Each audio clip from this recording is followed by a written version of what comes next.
Но генерално за сега односите се стабилни. Има решавање на проблемите со диалог. Сметате дека некаква посебна тензија во меѓунационалните односи не во очекувам Македонија? нешто, не. Така. И вашето мислење за 2010. Што можеме да очекуваме во 2010 ние граѓаните? Што ќе почувствуваме како стап по грбот, да речеме од економски план, освен пушењето? Ако 2009 беше година на светска економска криза, мислам дека 2010 година ќе биде година на постепено, иако бавно, но сепак закрепнување. 2011 веќе очекувам да се вратиме посериозно на преходните патеки на повисок економски раст.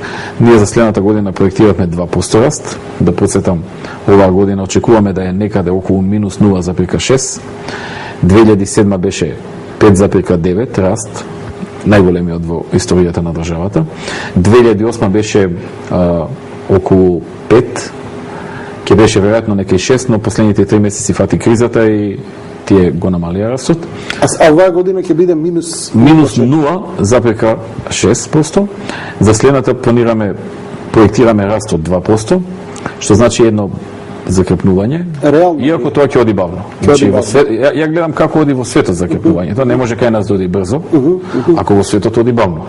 Ја би сакал да оди брзо, ама не може, ако Германија, Франција, Англија, Америка закрепнуваат побавно, ние први да закрепнеме пред нив.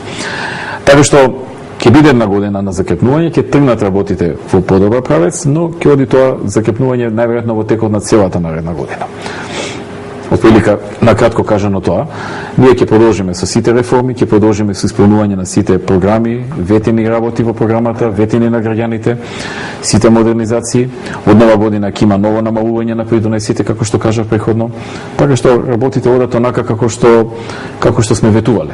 Ја верувам дека не може нешто друго да се направи, но тоа што сме го ветили го остваруваме, а се трудиме и повеќе од тоа да направиме. Значи ние секогаш кога правевме програмата многу бевме внимателни кога ветувавме, пошто ја програмата ја рачунам за ветување. Правам програма, ја презентирам и тоа е ветено.